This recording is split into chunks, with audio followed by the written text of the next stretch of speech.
Hey guys, welcome back. Hope you had a good week in the markets. February 10th, we're going to look at some technical analysis, some price action, trading futures, stocks, options. Stick around, we're going to look at it on these hype plays, BBBY, GME. Yeah, sub up, like up, comment down. Happy Money sticks around. Follow us on Twitter at HappyMoneyYT, as well as Discord. Link for those are in the description. There's our Twitter. Yep, today consolidated at the lows more or less for SPY, so pretty bearish so far. We've got about 40 minutes to go coming into next week. Market seems like it's starting to price in potentially bad CPI. TA wise, it does look like it's definitely hit a top and we have a long ways to come down. CPI, good or bad, beats or misses expectations. Market could go up or down on it, honestly, so I'm trying not to trade it before it happens, but it seems like it's starting to get a little topsy up here. Yeah, basically after that big drop yesterday that did drop through these supports on the SPY, you now have consolidation below it, so that looks a bit like a bear flag to me. So maybe new lows before CPI comes out. After hours could be news, of course, over the weekend. Anyways, enjoy the Super Bowl and don't think about the markets. That's the way to do it. Oh, caps lock. GME finally starting to actually make some sense, I hope. It shook me out a little bit in here because it was just getting confusing, not repeating stuff. If it's repeating the chart, the cycle, thank you. And it seems like it is. It seemed like it yesterday, but the options were so cheap that I got conflicting ideas and thought, okay, I must go long. Because once that IV is around 80, it's almost always rallied after. That is the only thing that has changed. Look at this IV, 77% at the money. So it's not like it's so cheap I just want to buy it because I think it's coming down more. But it is difficult to see it's such cheap IV with how it typically is. So historically, like 52-week IV, we're at the lows. Hey, let me see. Pull it up here. Let's see, trading. Yeah, here you go. So current IV says 89 across the board. 52-week IV range is 96 to 136, so well below the normal range of line volatility. So kind of interesting.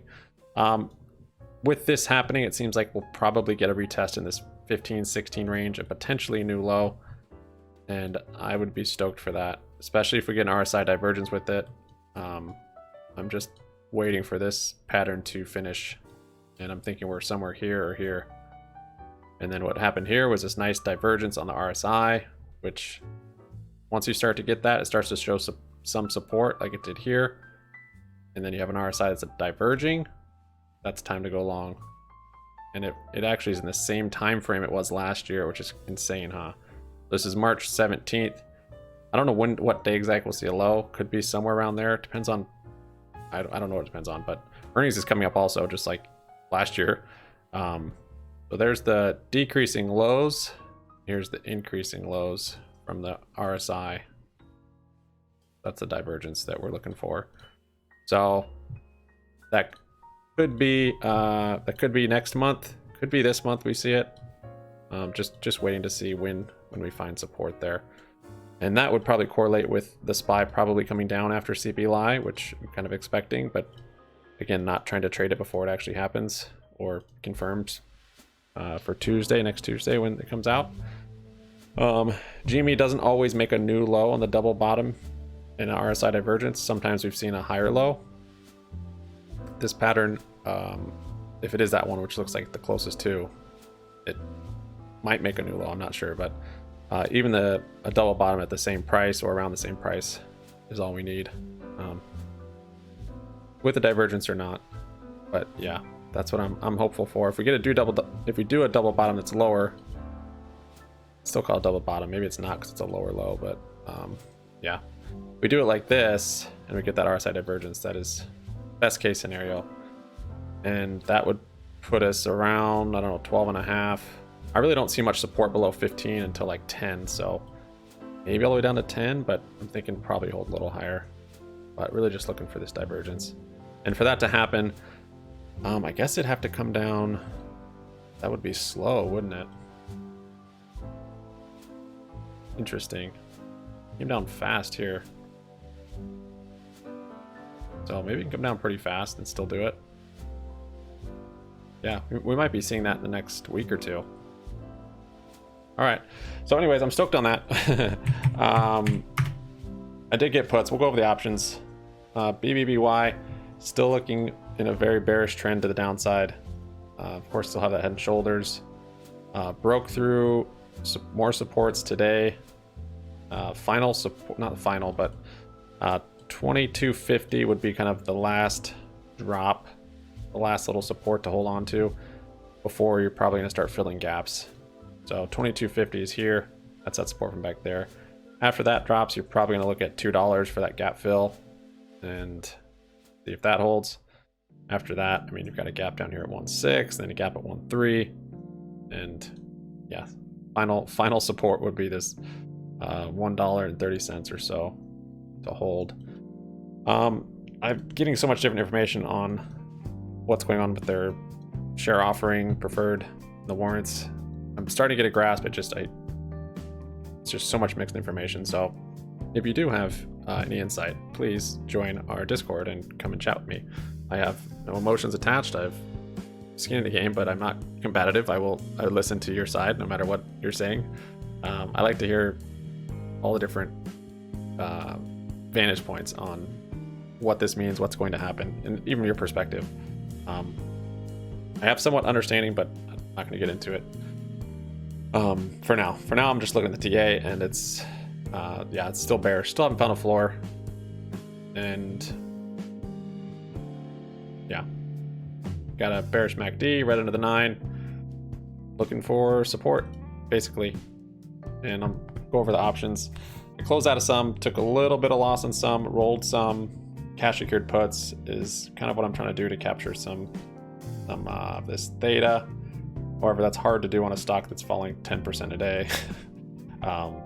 Covered calls would probably be better, or even I mean, puts on it, put debit spreads, but anyways, the options, well, right now we have nat gas long, so I think this is finally starting to find a bottom. Natural gas, so that's on stocks, on tickers, it's UNG, or Boyle's a leveraged one. Kind of have a double bottom here. It's got a long upside, so I'm gonna try and just start scaling into contracts on the mini natural gas here in futures. I have one right now that I bought somewhere around here. If it drops back down, I'm gonna try and pick up more. Yeah, maybe trade it a little bit different this time. Not try and scalp it and just look more longer term. Because once this has some uptrend, I think it'll probably do pretty well. Got a lot of gaps up there I can fill on the tickers. So, and then you're just waiting for some storage or news catalyst, like they miscalculated and missed expectations, and then Bob's your uncle, that thing's gonna rip. So yeah, just one contract. Of course, I had 3 earlier, and then I closed them out, and then on that final bounce, the final drop to VWAP, I was like, I'm just gonna do one and slowly scale in. Of course, that's the time it actually goes. But that's how I know it's gonna be a good trade, is when I put in less. That's how I know it's gonna be a winner. Sold to close. Closed my calls today. Remember, I picked them up yesterday on GME, just looking at the low IV, thinking the chart doesn't look bullish, but maybe it'll work with the IV. And could be wrong, could still rip next week, but it's looking like it's going to play out like we had before, February into March last year. I bought 19 puts for February expiration. No, yeah, that is February's. Why does it say oh, that's 15 quantity. Yeah, so that's weeklies. I need it for margin, and I want to make money on these, so if these get profitable, I'll just get further out of the money puts for margin. But yeah, I mean, these are to make money with, more or less. I spent $1,000 on them, so hopefully we can do well with it. Tesla, I did open a Tesla put. Not a very good day to do that, probably, but I got a month of time. I got March monthly, so March 17th, and I got a 145, 180 put debit spread. So down 5%. It gives me pretty good exposure. I'm looking for maybe a gap fill. This one cost me $755 to get in, so kind of expensive. But max profit's 2745, and the break even is it's a little safer basically. Break even is 172.45. So I do need to move down on Tesla for it, but it's not just like buying naked puts. So 172. I do need to move down. I mean, CPLI moving the market down. I think it could get to 172 pretty easily. I'm looking more for a gap fill here at this 146, and I think it honestly could make new lows and come down probably like 64, whatever the high was from, 63. I don't think it'll do it in the next month, but it's possible if we do get a flash crash and we actually get a proper move down in the whole market. Then I'll wish that call didn't have a spread attached to it, but that's the way I'll play it. Tesla options are, of course, pretty expensive, but very nice and liquid. And oddly enough, I've had the most success trading Tesla options for whatever reason. I don't know. I think that's all the options. And then, okay, so on my BBBY, I have cash secured puts at different strikes. Some that are 2.5 strike that expire today, and some that are 3 strike that expire today. I've rolled some of them. I'm going to show you here. Gotta get sorted. I've rolled some of them. Oh yeah, HKD. I've rolled the 3 strike. Not all of them. They wouldn't all fill. I rolled 22 of the 3 strikes to February 24th. So 2 Fridays from now, down to $2.50 for a small credit. So basically brought my cost basis down to $2.50, reduced some capital exposure, and received a small credit. Lovely, lovely, lovely cash secured puts. This one still hasn't rolled. I might take a loss on this one and just close it out today if I can't get it to roll. And then I still have the shares on here. Haven't done covered calls. I can't day trade them. I kind of want to keep them. I want the shares exposed for after hours and for maybe the weekend. So maybe next week I'll start doing covered calls in the shares here, recoup some of the losses on it. It's already down 87 or 70% from just a couple days ago. So the stock's taking a nosedive. So to me, selling it out now, like not a huge advantage. Might as well just roll cover calls on it for a bit. And then HKD, remember? So I actually remember I bought into HKD because of whatever. It was at all-time lows. Last time I was there, it rallied. Very clear. And then it broke the low yesterday, and I didn't like that. So I actually waited. I figured to have an after hours pop, which it always does. And so yeah, actually I closed. I got a nice exit. Actually closed. I closed out here, I think about break even, maybe a tiny loss. And then sure enough, this morning it's rallying. I'm like, oh my gosh. So I actually jumped back into HKD. Just a little, started to scale in a little bit. And so now I'm back into HKD. We'll see. This was on some news catalyst of AMTD launching a new movie or something. I guess it's a media company. I just know it's Chinese and it's sketchy and it's maybe used for some sort of collateral pump and dump. But if it does hold this level, fine. So back in it, have a smaller position, about half what I had before. So we'll see what happens with that. And then still grinding Hellbiz. Yeah, again, I like that one for the long term, if nothing else. And oh, the other cash secured puts on my long term. So let's see, did I get any of these to roll? No, I just closed them out. So they're 2.5 strike. I still have 30 minutes, so technically it could get above 2.5 by then. It might. It was a small loss, but I took the loss on the 2.5 cash secured puts on here. I have enough on my trading account. Don't need to keep managing those on here. And then sold a cover call on my Corsair Corsair shares, because that thing's up a bunch from earnings. And yeah, long term is now untainted with risky degen plays, which is good for now.